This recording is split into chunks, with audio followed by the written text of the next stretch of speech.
20 maggio 1974. È un lunedì mattina, mancano pochi minuti alle 11.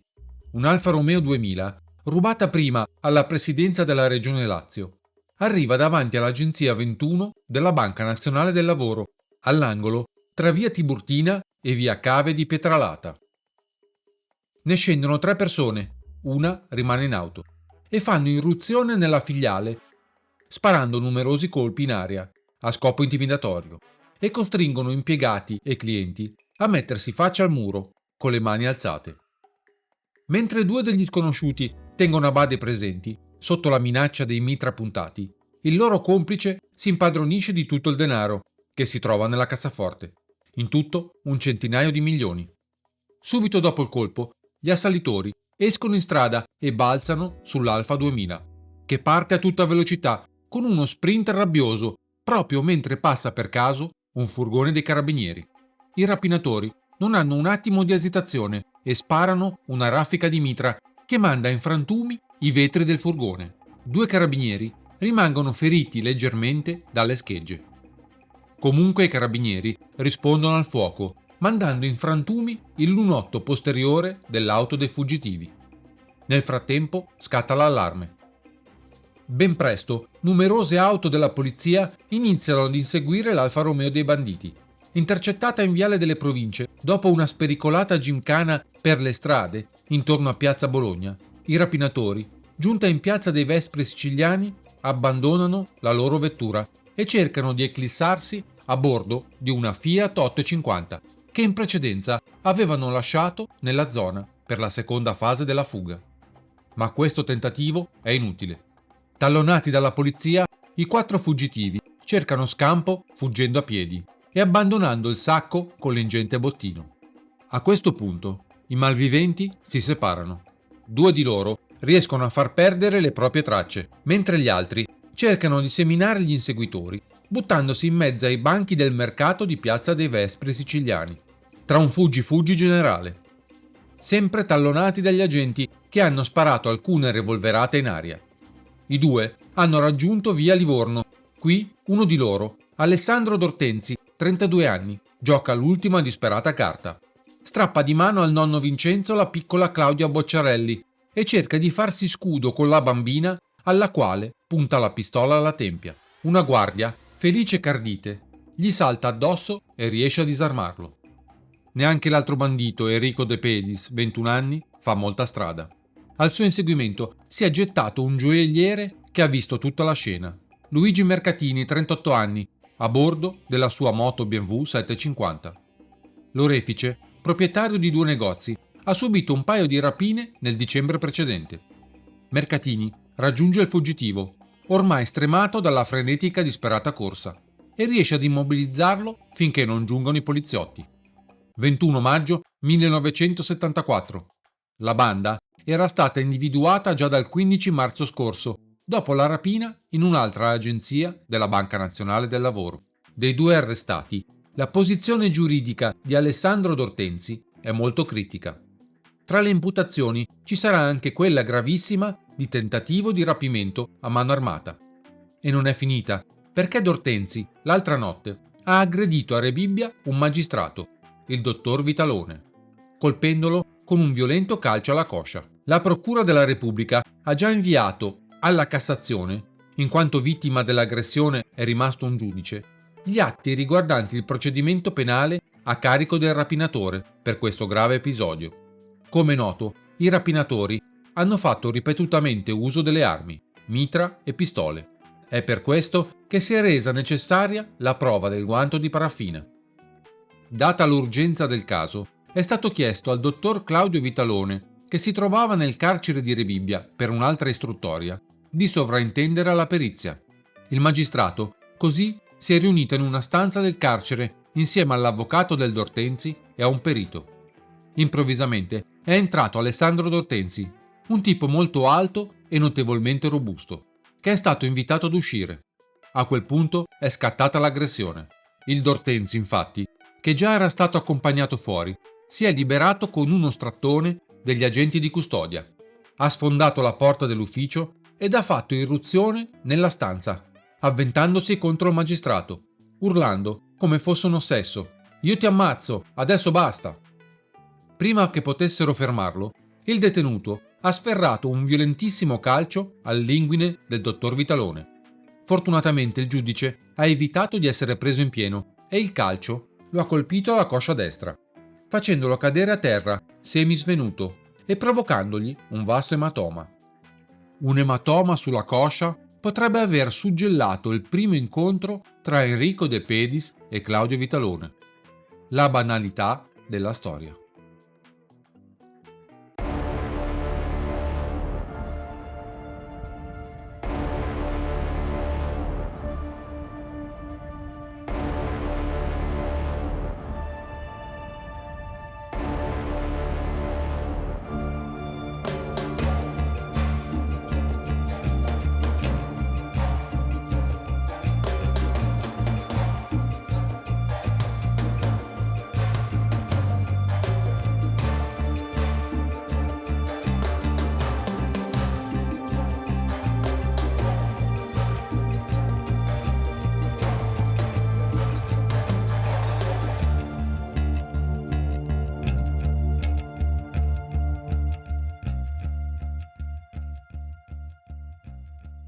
Nell'ultimo periodo si faceva chiamare il presidente, nomignolo retaggio di quando in carcere era stato nominato presidente della squadra di calcio del penitenziario. Ma ora quel soprannome è diventato il simbolo del potere raggiunto. Si attacca al telefono e inizia il giro di chiamate, dal magistrato all'imprenditore, e mentre parla gli viene automatico chinarsi. Quando qualcuno glielo fa notare, la risposta è sprezzante: «Oggi sto piegato io, domani tocca a loro». Nato a Roma nel 1954, Enrico De Pedis, detto Renato o Renatino, è figlio di Antonio De Pedis, soprannominato Caino.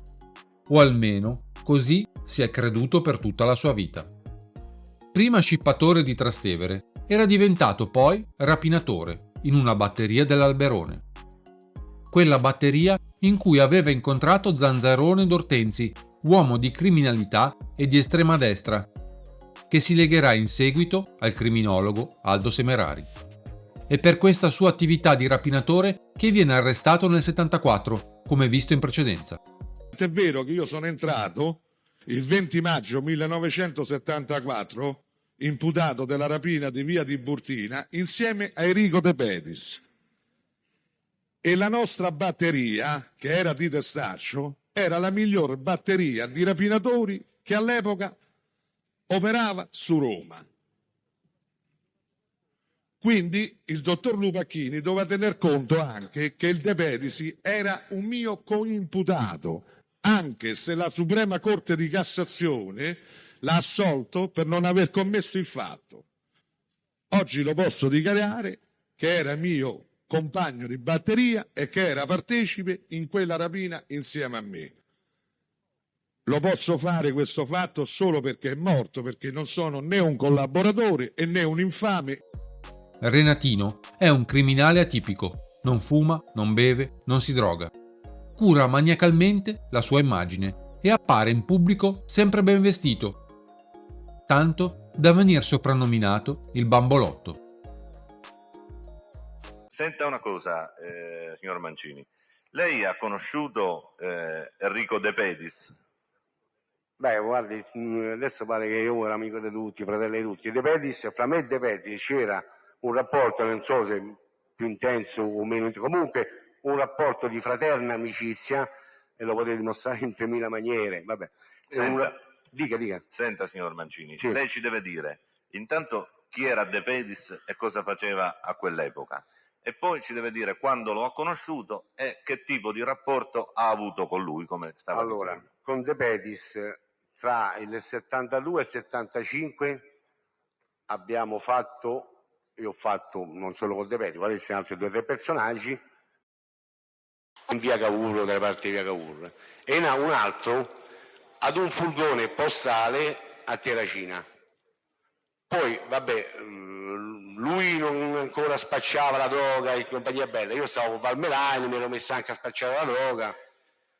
De Pedis era un tipo riservatissimo, però a casa della madre tante volte abbiamo sciampagnato nella Magliana. Ho capito. Senta, io per esempio di De Pedis, questo può sembrare una banalità, non lo so, ma per chi conosce De Pedis è banalità, sa che non è una banalità. De Pedis era talmente schizzinoso e igienista che per esempio mai si sarebbe messo le scarpe di un altro individuo. Siccome lui amava giocare al calcio, lui si metteva le mie scarpe, i miei scarpini, non so se mi spiego. Ripeto, può sembrare una banalità, ma per chi conosce De Pedis, banalità sa che non è. Poi, la pena da scontare per la rapina del 74 lo porta in carcere nel 1977. Mentre è dietro le sbarre, fuori va formandosi quella che verrà definita la banda della Magliana, e lui, senza saperlo, ne è in parte la causa. Prima di venire incarcerato, infatti, aveva affidato le proprie armi e il munizionamento al fraterno amico Franco Giuseppucci, il fornaretto, che usualmente reggeva le armi ad alcuni criminali della zona. Giuseppucci fa il buttafuori e il recupero crediti per allibratori e biscazzieri, ma per stare dietro alla sua passione per il gioco, che molto gli costa, non disdegna di fare da supporto alle batterie dei quartieri limitrofi. Quella volta però le armi spariscono e finiscono alla batteria di Maurizio Abbatino. Dall'incontro fra Giuseppucci ed Abbatino nasce la cosiddetta banda della Magliana.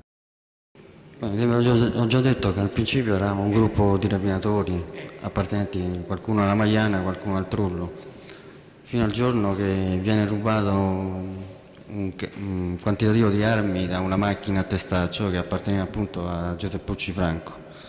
Giuseppucci Franco fa delle indagini a Tigani, detto Paperino. Franco fa degli accertamenti e viene a sapere che queste armi le avevamo noi comuni, e Franco si unisce a noi. Creiamo il primo gruppo che era praticamente di rapinatori, non si occupavamo neanche del traffico finché siamo arrivati al sequestro di persone. De Pedis viene aggregato quindi mentre è ancora dietro le sbarre, tanto da ricevere da carcerato la prima stecca para di 15 milioni per il rapimento del duca Grazioli, operato dal nuovo sodalizio criminale. È stato rapito a Roma il duca Massimiliano Grazioli. 5 individui armati e mascherati lo hanno bloccato in via della Marciliana nei pressi della Salaria. Secondo la testimonianza del fattore che lo seguiva su un'altra auto, i banditi sono fuggiti con la stessa auto del rapito. Apprendiamo adesso che l'auto è stata ritrovata e che i rapitori si sarebbero fatti vivi per telefono ai familiari chiedendo un riscatto di 10 miliardi. Tutti i componenti della banda, quando veniva fatto un colpo, veniva diviso con il bottino, nelle portiere, veniva diviso con delle cifre uguali. La stecca para funzionava. Una volta uscito, nel 1980, Renatino forma un nuovo gruppo, quello dei Testaccini, così da potersi sedere al tavolo della banda della Magliana come capo di un gruppo al pari di Giuseppucci e Abbatino. In realtà, il gruppo dei Testaccini è guidato da un duo, perché ad affiancare De Pedis con paritetico potere decisionale è un altro ex galeotto, Danilo Abbruciati. Dietro di loro Pernasetti, Erpalletta, uomo di fiducia di De Pedis, e Giorgio Paradisi. Abbruciati in quei tempi è un criminale già di spessore, ma dopo gli ultimi arresti si è ritrovato completamente solo e crea con De Pedis un rapporto simbiotico. Mentre Abbruciati è il motore dei Testaccini, a cui apporta conoscenze criminali di rilievo, De Pedis è il garante del gruppo verso gli altri capi della cosiddetta banda della Magliana. Renatino, però, condivide con l'Abbruciati mire più alte dei suoi sodali della Magliana. I Testaccini intrecciano rapporti stretti con Cosa Nostra, tramite Pippo Calò, boss della famiglia di Portanuova, latitante a Roma.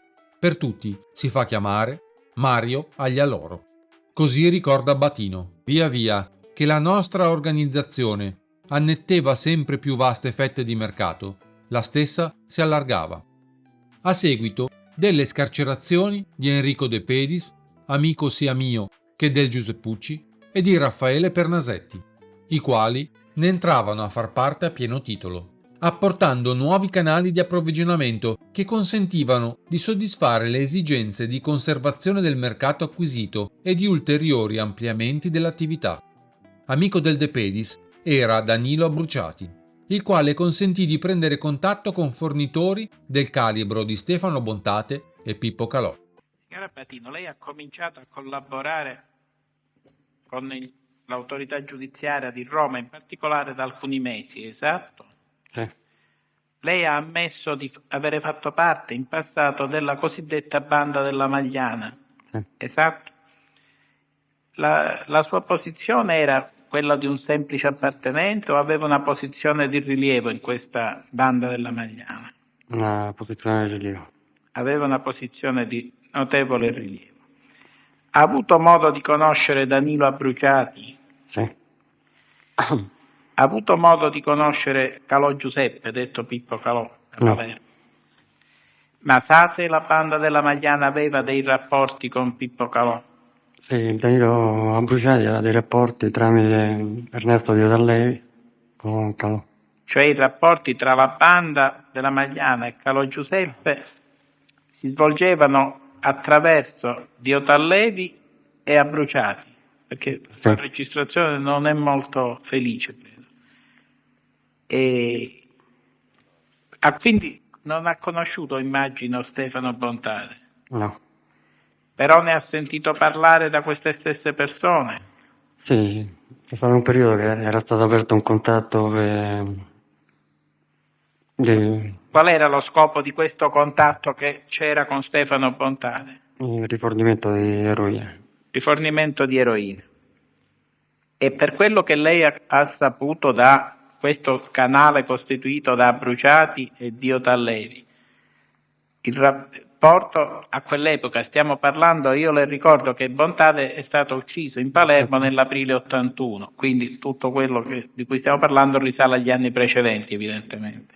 Il rapporto fra Bontade e Calò, per quello che lo ha percepito lei, per quello che lo avete percepito voi, è che Calò era più importante, meno importante, del tutto indipendente da Bontade. No, era certamente meno importante di Bontade. Meno importante di Bontade, il suo punto di riferimento a Roma, in sostanza. Sì.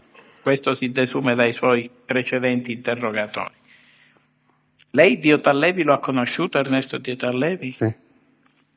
Sempre l'oggetto di questi vostri rapporti era sempre la fornitura di sostanze stupefacenti? Sì, c'era presentato una volta la Bruciati, era per... Sempre ve l'ho presentata Bruciati per la fornitura di stupefacenti. Le risulta se Bontade aveva anche un canale autonomo di rapporti e di conoscenze con il gruppo dei Testaccini? Penso di sì.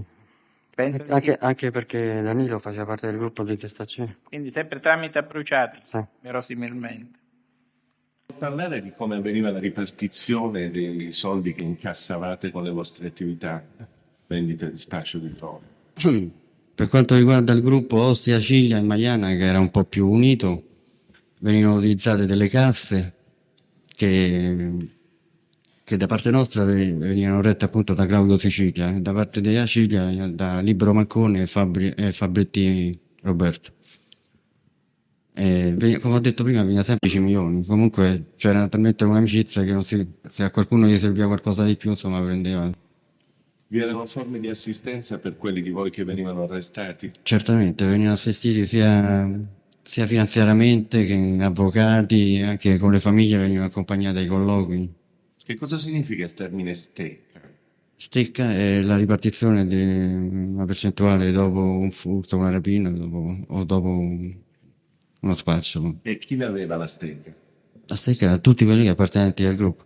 E il fatto di ricevere la stecca significava di appartenere al gruppo? Certo, perché se no non prendevamo una stecca ma veniva regalata una cosa. C'era qualcuno nel vostro gruppo o anche negli altri gruppi collegati, diciamo, che si occupava di reinvestire? Loro appunto reinvestivano questo denaro o con prestiti a interesse o nel campo dell'edilizia.